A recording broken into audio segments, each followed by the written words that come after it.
Kita mau mendukung bagaimana? Nah gitu, nggak bisa kita dukung. Redaksinya nggak ada.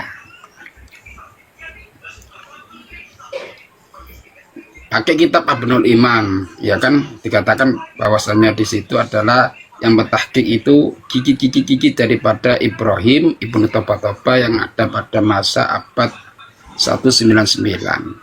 Nah, sedangkan Abu Muammar bin Yahya bin Muhammad bin Qasim bin Ibrahim, ya Ibnu Toba ya, yang dikatakan sebagai Ibnu Toba itu generasi ke-6, dan itu katanya mentahqiq.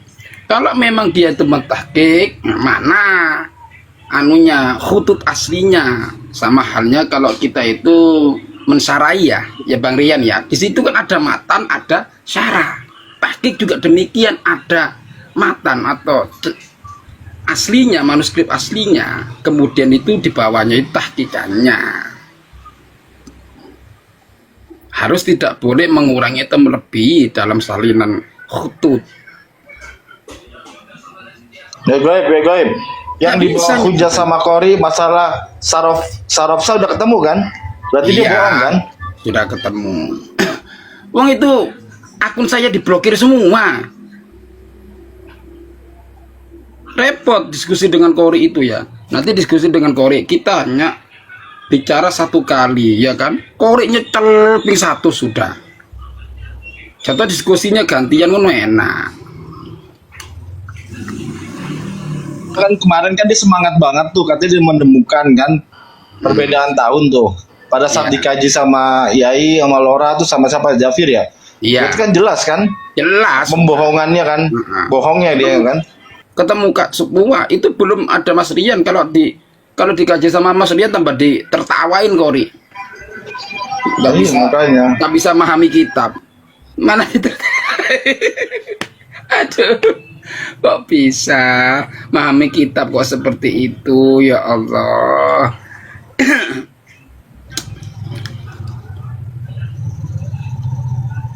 Makanya ketika kan ditanyakan tentang kitab Abnul Imam ya kan, kalau memang itu adalah Abu Muammar ya bin Yahya, Abu Ammar Yahya bin Muhammad bin Qasim bin Ibrahim ya, Ibnu Toba. Itu kalau memang benar dia itu kan itu cicit ya ke-6 ya dari Ibrahim Ibnu Toba. Kalau memang dia itu mentahqiq kitab Ibnu Toba yang ada pada masa 199, maka tahqiqan itu harus dibedakan dengan salinan manuskripnya, catatannya, dan tidak boleh melebih-lebihkan atau menambahi atau mengurangi salinannya. Nah, yang menjadi pertanyaan, ketika itu merupakan kitab tahqiqan daripada Ibnu Toba, Abu Muammar cicitnya. Nah, apakah orang yang hidup pada abad 199 bisa mengisbat orang yang ada pada abad keempat dan juga anak-anaknya? Ahmad bin Isa kan hidup pada abad keempat, sedangkan Ibnu Toba hidup pada abad ke-2. Bisa nggak mengisbat? Nggak bisa lah. Oh bisa, dalam cerita dongeng bisa. Ya Allah, kan tambah lucu gitu loh. Nggak tahu, memang aneh ya kan, mereka itu suka aneh-aneh. Bertemu dengan Imam Ghazali di satu ruangan kamar ya kan, nyangkur ngopi bareng, kemudian minta ijazah kitabnya dan minta izin untuk mengijazahkan kepada orang lain. Itu dengan Imam Ghazali loh, Hujjatul Islam. Jadi sanadnya langsung dia ditemui oleh Imam Ghazali, langsung kondo-kondo nang kamari dan minta ijazah. Bayangkan, gak hebat ya apa? Aduh ya Allah, nggak mampu aku.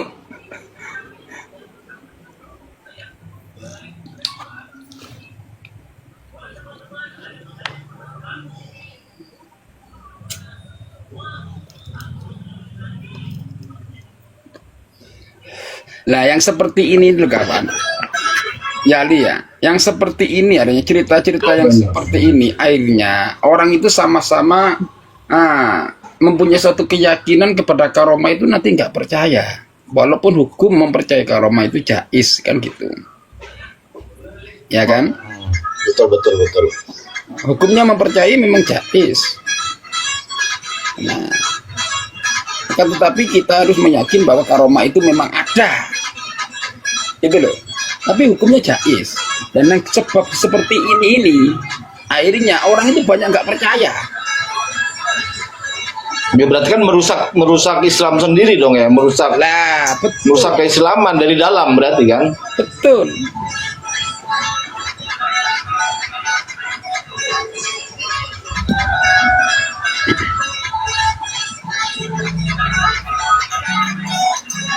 Enggak, kadang-kadang saya juga nggak habis pikir pada saat diceritakan siapa tuh yang Habib itu bisa terbang jebol internet bolak-balik ke langit segala macam. Itu esensinya apa dari cerita itu, atau yang kita bisa ngambil ibrahnya itu apa ya? Saya pikir seperti halnya cerita-cerita fiksi lah, cerita dongeng yang kayak begitu, atau cerita-cerita Avatar lah kayak gitu ya, jadi ya. Iya, ya seperti itu. Akan imajinasi sehingga ada ya sesuai dengan komik-komik itu ya, seperti Doraemon ya kan, bisa berpindah waktu, bisa kita percaya adanya karomah, kita percaya, dan kepercayaan itu hukumnya jais kan, terjadi karomah itu jais. Jadi nah dengan sebab ini maka banyak orang-orang itu akan meragukan karomah yang asalnya itu orang itu percaya adanya karomah, akhirnya meragukan walaupun hukum mempercayainya itu adalah jais kan gitu.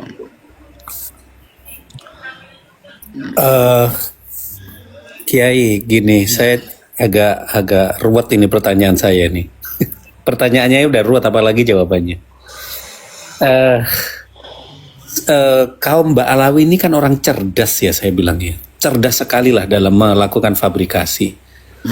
Tetapi kok kenapa mereka kalau memang sengaja memfabrikasi, kok yang mereka cantol itu hanya kisah atau kitab atau tokoh di abad ke-7. Abad ke-7 itu kan artinya tahun Masehinya 1200-an ya?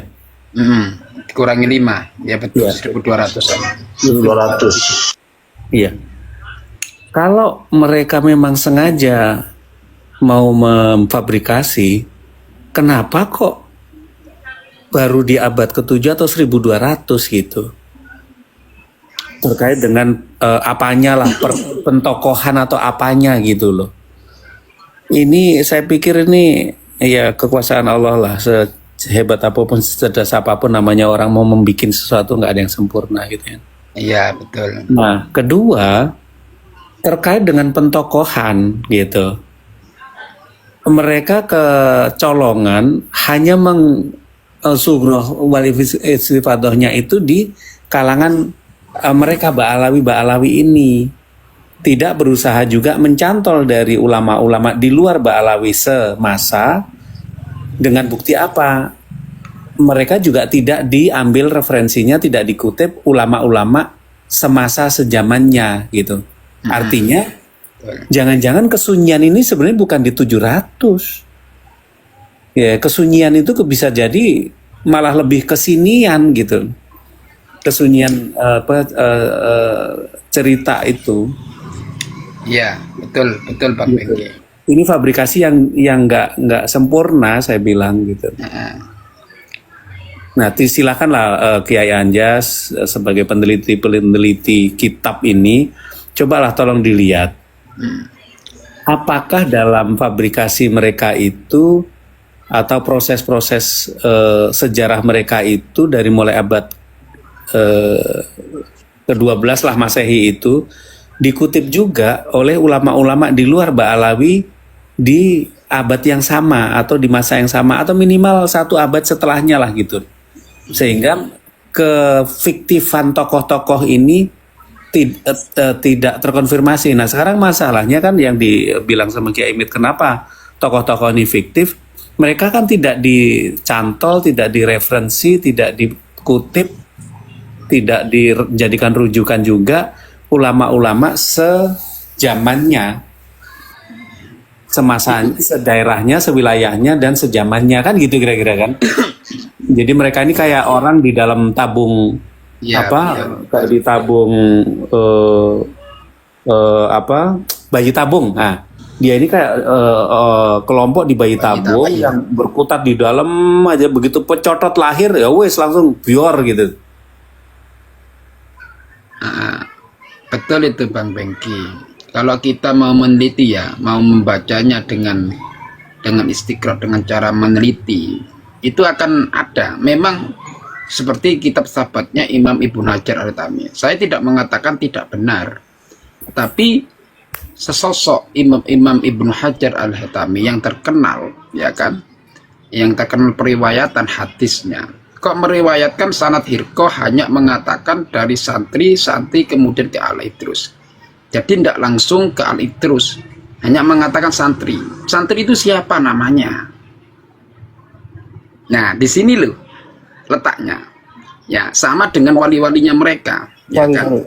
Al-Haytami ada di abad berapa Masehi? 13. Oke, berarti kan masih bisa dibilang sejaman dengan Ali Asyakrnya kan? Iya. Di situ, tapi di situ kan aneh. Makanya ketika dilihat dari periwayatan, maka di situ batil. Kayak gitu loh. Sanad periwayatannya batal. Karena apa? Karena tidak ada ulama lain selain daripada Ibnu Hajar Al-Haytami meriwayatkan sanad Hirqah seperti itu. Dari santri ndak. Pasti menyebutkan orangnya, apalagi ahli hadis. Nggak mau kan dikatakan sebagai maudhu. Kan gitu. Kan di situ Bang Mengki, atau buatan nggak mau. Sekelas Ibnu Hajar Al-Haytami loh. Saya bukan meragukan pendapat itu, enggak. Tapi saya melihat dari sisi periwayatannya. Ya, makanya banyak kalau kita melihat daripada cerita-cerita mereka, dari periwayatannya itu nggak jelas. Katanya orang-orang. Nah iya betul. Sumbernya nggak dijelaskan. Nah di situ. Nah satu ya. Nomor 2, dia itu selalu menempatkan sesuatu yang sekiranya dapat diterima, akan tapi di satu sisi itu ada yang batal. Seperti halnya ya, siapa itu di satu sisi ketika orang jadab, ya wali majdub lah, wali yang memang atas kecintaan kepada Allah sehingga dia itu lupa akan dirinya kepada manusia, hanya ingat kepada Allah, akan tapi ingat kepada Allah itu tidak akan pernah melanggar syariat. Tapi di sini kenapa susune wong? Apakah seorang wali itu akan diperintah untuk ngerempet susune wong? Wala taqrabaz zina, kan gitu. Wong zina aja mendekati aja dilarang. Apalagi sampai ngerempet susune. Di situ loh. Jadi disandarkannya sehingga dapat dipercaya itu dari majdubnya. Tapi di situ melanggarnya kepada syariatnya. Gak ada wali seperti itu. Masa orang cinta kepada Allah itu melanggar perintah Gusti Allah? Ya tidak mungkin lah. Wong cinta itu harus orang itu mengikuti perintahnya dan menjauhi larangannya. Seperti Muhyiddin ini, ya kan? Oh, berarti kalau ada wali yang kayak gitu dia meninggalkan sholat, berarti bukan wali dong ya? Ya bukan, nggak ada wali itu meninggalkan sholat, nggak ada. Wong cinta kepada Gusti Allah kok meninggalkan sholat yang diperintahkan Gusti Allah, kan lucu gitu loh. Nah disitulah letaknya, dia itu bisa kebobolan walaupun pakai dasar majdub, ya kan? Majdub itu kan tidak ada taklif di dalam tuntutan di dalam suatu syariat. Apakah harus melanggar syariat yang bisa merugikan kepada orang lain? Kan tidak. Makanya dilihat dari sisi itu, apalagi dilihat dari sisi periwayatannya. Siapa yang meriwayatkannya? Kalau Syekh Abdul Qadir Jailani jelas, Imam Dhahabi mengatakan, aku tidak pernah menukil dalam kitab Tarikhul Islam ya, Dhahabi. Aku tidak pernah menukil karomah seorang pun ya dengan secara mutawatir kecuali karomahnya Syekh Abdul Qadir Jailani. Ada pada masanya, terus pada masa santri-santrinya, pada masa setelahnya, terus itu banyak dinukil oleh ulama-ulama yang muktabar. Di antaranya ya siapa itu, Imam Nawawi, terus Imam Abdul Qasim ya, Al-Qusyairi, itu banyak. Imam Dhahabi itu kan ulama muktabar semua. Makanya kita bisa mempercayai itu bentuk karomah kalau yang meriwayatkannya itu adalah orang yang memang sudah muktabar. Kalau pada masa kita dulu ya, kiai-kiai kita seperti Ki Abdul Hamid meriwayatkan karomahnya Kusmi meriwayatkan karomah Ki Abdul Hamid, dan itu diriwayatkan oleh banyak orang, bukan hanya sekedar kiai saja yang muktabar, gitu loh. Kan gampang sebenarnya melihat karomah itu, lihat periwayatannya. Kalau kalangan mereka kan katanya orang-orang, dan juga yang meriwayatkannya adalah dari kalangan mereka. Dan terkenalnya Faqih Muqaddam pada masa sekarang itu, pada abad berapa itu ya, mungkin tahun 2021 kalau 19.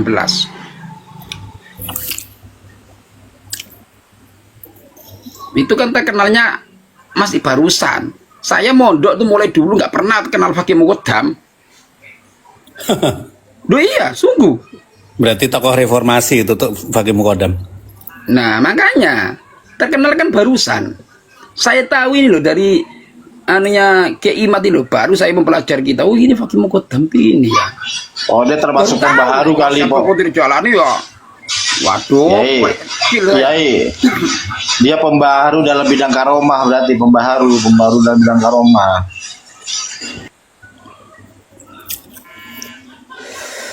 Dan satu hal lagi, Kiai Goib, iya, tolong sebagai jenengan peneliti juga. Pada abad ke-7 itu kan pengakuan isbat itu atau dasar penulisan itu karena adalah faktor mimpi, betul kan? betul. Betul. Terus penemuan makam Isa Al-Muhajir itu juga faktor mimpi, betul nggak? Betul. Rongsen. Nah, untuk pembuatan atau penamaan kuburan-kuburan palsu di Indonesia atau penamaan atau klaim kuburan-kuburan tua di Indonesia ini juga hampir 100% berlandaskan mimpi, betul nggak? Betul. Nah, dari sini ada kesamaan tipikal keilmuan mereka pada pendasaran pertama, penisbatan pertama itu adalah mimpi. Loh, kenapa kok mimpi kan gitu kan? Karena lah satu-satunya sumber yang tidak bisa dikonfirmasi dan klarifikasi kan adalah mimpi. Betul. Nah, ini makin membuktikan atau makin menguatkan dugaan saya ya bahwa semua ini memang hasil pabrikasi atau karangan, gitu loh. Betul itu Bang Bengki. Makanya kan dalam semua kitab ya. Kalau gini Bang Bengki, kalau mereka berkelitnya itu statement jenengan itu langsung diambil ke poinnya. Loh, tidak semua mimpi itu tidak kenyataan. Nabiullah Ibrahim aja dapat perintah lewat mimpi kok. Gimana ini jawabannya ini? Sekarang gini, kualitas pembuktian mimpi Nabi Ibrahim itu siapa yang menceritakan? Nabi ditulis diceritakan di mana? Di Al-Quran. Nah, di situ betul. Ini udah situ aja. Karena perhatikan itu merupakan wahyu. Kalau sudah ada di Al-Quran, diceritakan dalam Al-Quran, kalau mau dibantah ya silahkan aja dibantah. Nah, itu Kita nggak ada hak untuk mengkoreksi dan membantah Al-Quran atau merevisi. Tapi Kalau manusia yang bercerita itu ya harus dibuktikan, harus ada pembuktian dari sisi lain gitu loh. Boleh aja mimpi, tapi juga harus ada pembuktian dari sisi-sisi lain, mau dari sanadnya, mau dari sanad mimpi itu maksudnya ya, sanad periwayatan mimpi itu sendiri. Nah tadi kan Kiai Goy bilang ketambahan satu lagi kebiasaan mereka itu menceritakan saya ketemu seorang ulama di mana gitu, ulama yang sangat terkenal, tapi tidak menyebutkan nama, umur, alamat, di mana lokasi, identitasnya sering disamarkan. Nah, itu kan modus itu. Iya. Betul.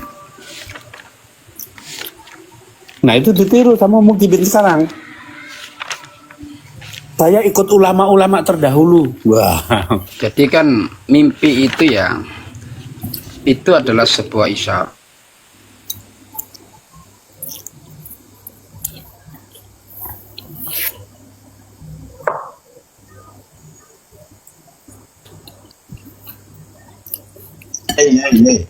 Kalau dikatakan tadi nasabnya berdasarkan mimpi, kalau kan tadi kan Ya, mimpi itu betul. sebagai kan isaroh, kan gitu. Iya. Kalau mimpi sebagai tanda isaroh, nah kok konteksnya dengan nasab apa, isarohnya apa?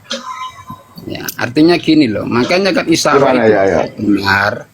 Isyarah itu bisa benar kalau ada data, didukung oleh adanya data. Gitu loh Bang. Kalau mimpi itu adalah berkaitan dengan manusia biasa. Makanya ada dalam satu hadis itu, kalau kamu bermimpi, maka tanyakan kepada orang yang ahli dalam bermimpi, ahli dalam menafsiri mimpi. Jangan bertanya kepada orang yang tidak tahu. Nah, di situ nanti akan ada mimpi itu sebagai bentuk isyarah yang benar. Karena isyarah itu ada kalanya benar, ada kalanya enggak. Makanya ditanyakan kepada yang benar, kemudian di cross check dengan adanya data. Baru bisa valid. Tapi yang namanya pencerahan itu biasanya dihindari juga loh. Woi, jangan lu mulu yang ngomong, gantian. Oke, siap. Iya, sekarang Imad membuat tesis.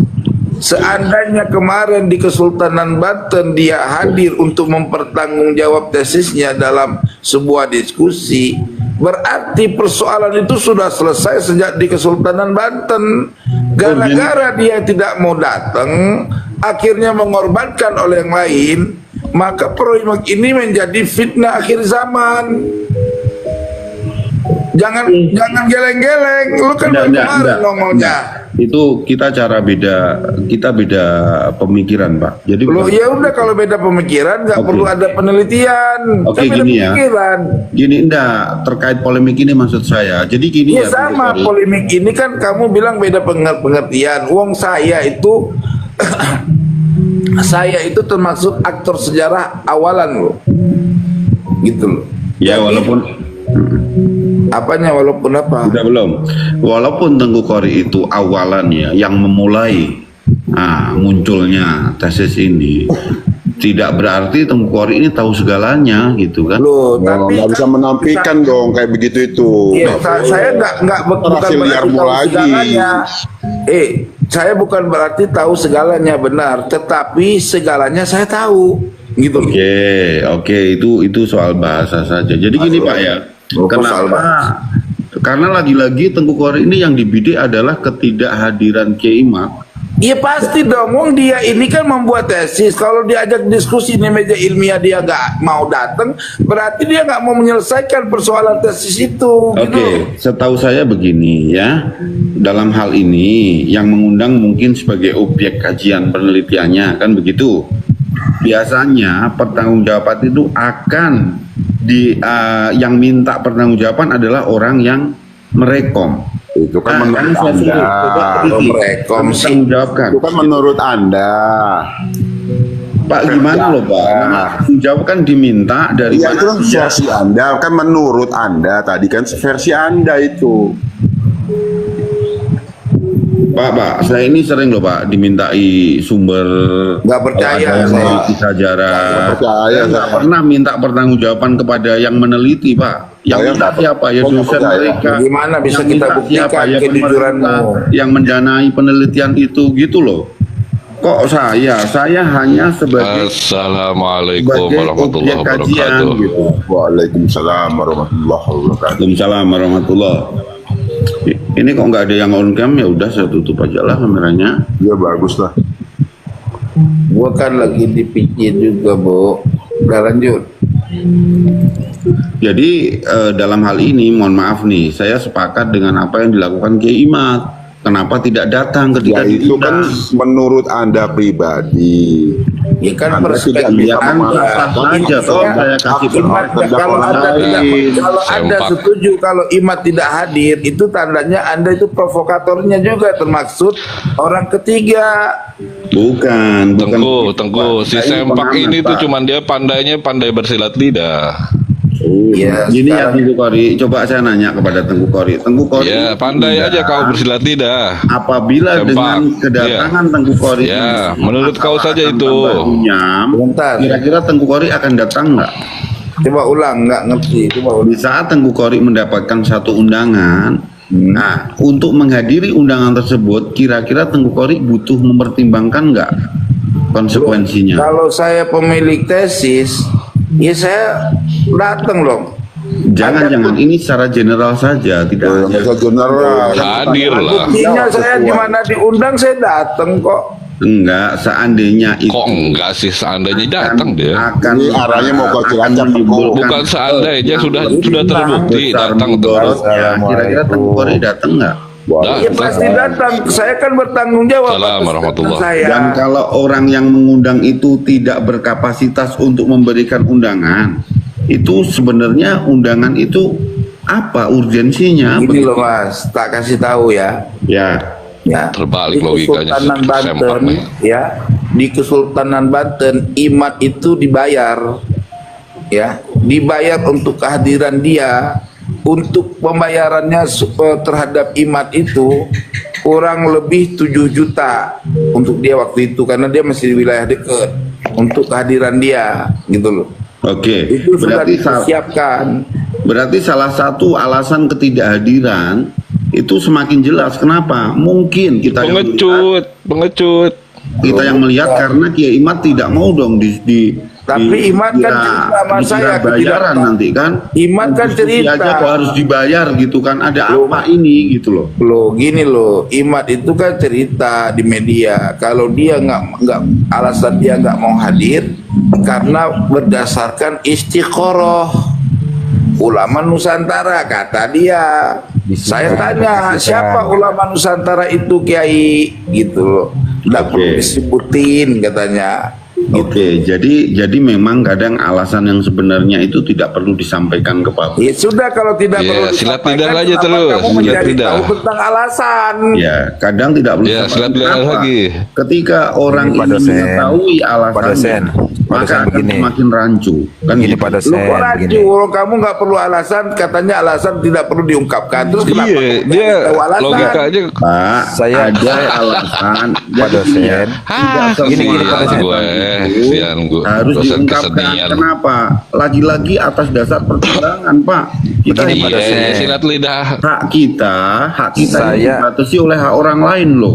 Iya, lu Saya kalau mau membatasi ngomong hak nih. kita orang. Untuk mengundang, saya juga punya hak dong untuk tidak datang. Oke, Ya oke, terus hak oke, kami siap, kenapa siap, Anda siap. bantah? Hak Oke, kami dong. Oke, Ya siap. kalau Oke, siap. misal Oke, siap. merasa punya hak untuk tidak datang, jangan bikin tesis. Ya Loh, apa gini, hubungannya datang dan tidak Sekarang dan buat tesis Pun, yang sekarang Ya pun. kan tesis itu menimbulkan fitnah. enggak tesis itu Itu dari ditulis situ apa awal atas- mulanya si fitnah. apa atas perintah yang dosen. undang kan enggak. Pak dosen, Awal Ada ini Pak mulanya tesis sih dosen. fitnah atas dari situ, perintahnya tesis. Mogi. Antum itu tadi bicara masalah undangan. Sekarang ini kalau bicara masalah undangan, apa yang terjadi? Jangan cuman koar-koar di Cilacap, di Bogor, di Cilacap, di Cibogor. Sedangkan antum bicara masalah administrasi dan birokrasi. Udah ngerasa bener belum? Kan begitu? Enggak. Iya kan? Enggak. Itu Terus Enggak. kemudian kalau bicara masalah adu domba, tadi kan kata antum katanya 2 SKS. Aneh pengen dapat 2 SKS dari antum pada sen. Oke, saya lanjutkan ya. Berarti Iya enggak, ntar poinnya. dulu begini. Ya. Aneh mau tanya. Kalau yang namanya adu domba itu dalam agama itu apa sih namanya? Maimunah apa sih? Saroh. Maisaro. Pak dosen. Maisaka. Bukan. Ya Enggak, ketawa. kan antum kan Ketawa, katanya lebih kita aja paham ketawa, nggak gitu. tahu Tadi diri. bicaranya kan 2 SKS, katanya kan Sudah, begitu. sudah lah. Langsung pada fokus. Bahasanya lo sudah jelas. Namimah, Kenapa dipermasalahkan? namimah. Udah dengarkan dulu, dengarkan. Kalau pecah Namimah, belah, kalau namimah itu adu apa domba, ya coba? udah pakai bahasa Enggak, namimah itu apa jelas coba? saja. Ya antum kan tadi bicaranya Pak, ini dapatnya jawab 2 pertanyaan SKS orang. katanya begitu. Katanya kamu Kalau mengajak bicara gua akademis, SKS. iya. Pinter silat lidah dia nih. Ini yang Bicara SKS kan begitu. yang ngasih materi itu saya atau kalian? Sampai ya, Tidak, saya tanya, tidak, sampai kan tidak. ngerasa sodosen Kalau yang ketika bicara. ngasih materi saya, kayak kalian diem lah, jangan ngomong sendiri-sendiri. Silat Gini, lidah. gini loh, gini Pertanyaan loh. itu di belakang, jangan Jawab Enggak. aja begitu udah menjadi nanya. Gini loh, saya masalahnya menanggapi. dosennya itu udah nyap-nyap kabur, dosennya nggak mau ditanya. Ya asumsinya gini kan, Iya. Tengku. Dia seolah-olah itu kan seolah-olah lebih Oke, pandai oke. daripada teman-teman yang Oke, lain. mau nanya apa? Kan begitu. Alisan mau nanya apa? Coba saya pejamkan mata nih, mau nanya Ya apa? tadi kan antum bicara Nah. pertama, antum bicara kata antum katanya udah oke, saya kasih 2 Oke. SKS. Satu Siap. poin buat Tutup saya. mata. Karena apa? Siap. Seolah-olah antum lebih pandai dan lebih paham terhadap mereka. Mereka ini ada yang di bawah, iya kan? Oke, Itu siap. asumsi aneh itu. Kemudian yang Oke, kedua, pertanyaannya apa? enggak begini. Yang kedua, ini nanti nyampe ke pertanyaannya. Yang kedua, ya kan? Antum kalau misalnya memang mau bicara seperti itu, nggak usah kita bicara masalah saya kasih 2 SKS lah, gitu kan? Itu hak saya. Iya Kalau kan? nggak mau ya jangan ikut mendengar. Ya enggak, justru nanti Ibu Kori mengerucut aja kepada mau kok pertanyaan. dengerin. Gini loh, mengerucut kepada pertanyaan. Saya bilang tadi dan pada akhirnya saya akan bertanya. Oke, kalau misalnya Coba. seperti itu, ya kan? Tadi antum kan ngebahas masalah adu domba tuh. Oke, siap. Ya, kalau misalnya menurut Arab, bahasa Arab gimana itu Lo, menurut lo, agama lagi muji namimah? dia. Namanya Mbak Namimah. Itu Wah. tadi saya nanya, ente yang Wah. bilang, ente tuh bilang kagak begitu, aneh yang bilang. Lo, Namimah. lo. Coba Lu sekarang ditanya oke. nggak tahu pakai lalu Oke, lalu. udah lalu. lanjut. Nggak tahu diri, nggak tahu malu. lu. Namimah itu apa coba? Namimah itu apa coba? Masih Namimah. Ayo nanya Pak dosen, lagi. monggo jelaskan. Menyampaikan perkataan seseorang kepada orang lain dengan maksud, nih catat ya, dengan maksud apa? Menimbulkan permusuhan atau kebencian di Itu antara hasut, kita. bukan Itu hasut namimah. seperti Beda itu. Sebentar, Gini, saya Silat lanjutkan. lidah sebentar.